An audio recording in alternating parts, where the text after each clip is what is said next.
Very good morning to you on this, the last day of 2021. Well, we've arrived at the threshold of the new year. And I've been thinking, as you know, this week about New Year's resolutions, about reevaluating our lives, about thinking again. We need to do this all the time, really. We have special times in the year when we do it. Some people do it in Lent. They take time to think about their practices, habits they've got into. They spend more time with God if they can. Some people use Lent like that. Some people use the beginning of the year to turn over a new leaf, as it were, and start again and try to do better. I'm not going to encourage you to do any of those sweeping things, but I thought what we would do as we come into the new year is dip into the wise book of the Old Testament, the Proverbs, knowing that the New Testament has changed certain things about spiritual life and has changed certain things about how God is as interested in our motives for what we do as he is in what we do. We know that from the Sermon on the Mount, that Jesus set the bar higher than it had been set before. But the book of the Proverbs does give us lots of nuggets of wisdom about all sorts of aspects of life. And we're going to have a little bit of a dip in to Proverbs as we come into the new year, remembering always that the way we live is a fruit of and a response to our relationship with God and our salvation. It's not a means of gaining it.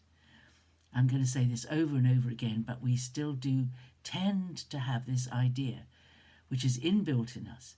It's inbuilt in us in school and everywhere else. We are treated by most people in a kind of response to how we behave. If we're good at school, we get rewarded. We even have this idea tied up with Christmas. You know, I don't know if it's in your thinking about Santa Claus, because Santa Claus does tend to, these days, give presents to everybody. But certainly in the culture that my mother grew up in Austria, you only got presents from Santa Claus if you had been good.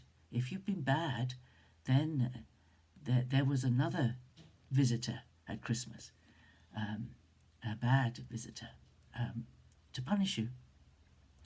And so even Santa Claus, even the gifts that Father Christmas brings are in some measure balanced with the goodness or badness of the child who receives it. But this is a wrong concept. We cannot relate any of that to God. God is not like that. He does not, excuse me, he does not reward us for our goodness, because even our goodness, even our righteousness is like filthy rags. That's what Isaiah says. No, God loves us. God's intention for giving us wisdom and understanding about how we can live our lives better is so that we enjoy our lives more, not so that he can give us more.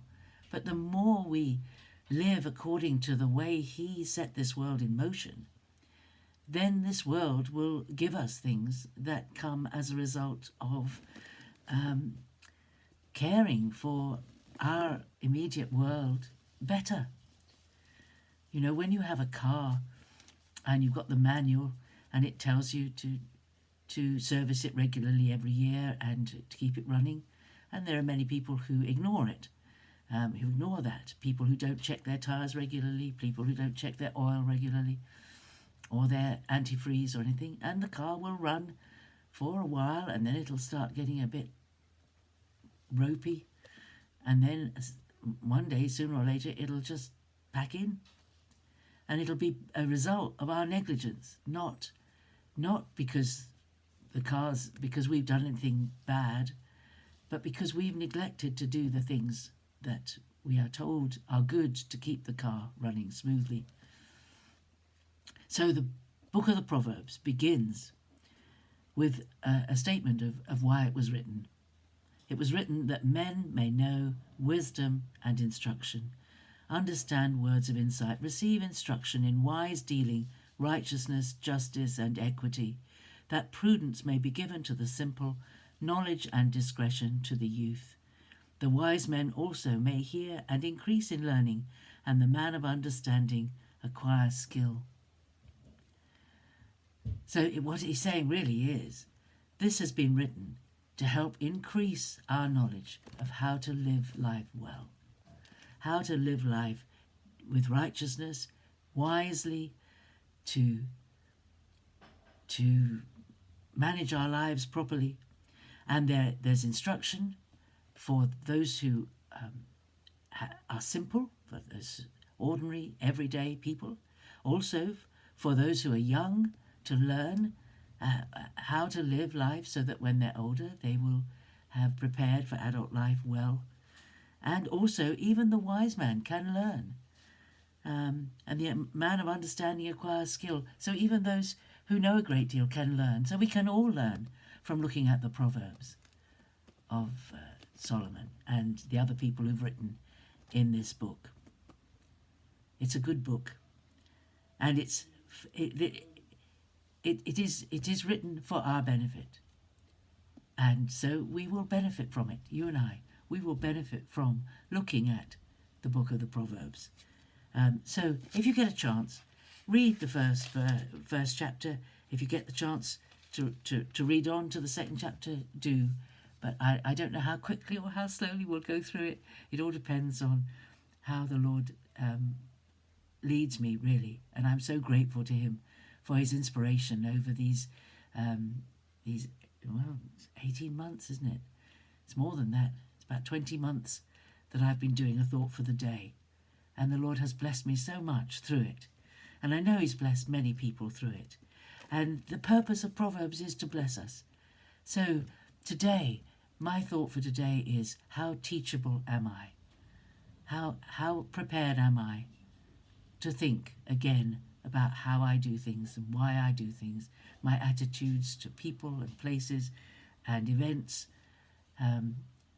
how I respond to the government, the politics, to my neighbour, to my family, how I deal with my money, every aspect of life. Proverbs has something to say about it. And the question is, can you and I be teachable? Can we be prepared? However much and however long we've followed the Lord, however much we know about the scriptures, are we prepared to learn still? I hope so, because we're always learning, aren't we? We're always expanding our knowledge of God and expanding our knowledge of his word. And so have a read of chapter 1. These words are all given so that we may understand a proverb and a figure, understand the words of the wise and their riddles. We've always got something we can learn. Let's always have a willing heart to be teachable. Have a wonderful day today, last day of the year. Oh, whatever you're doing, I'll see you again tomorrow. Bye-bye.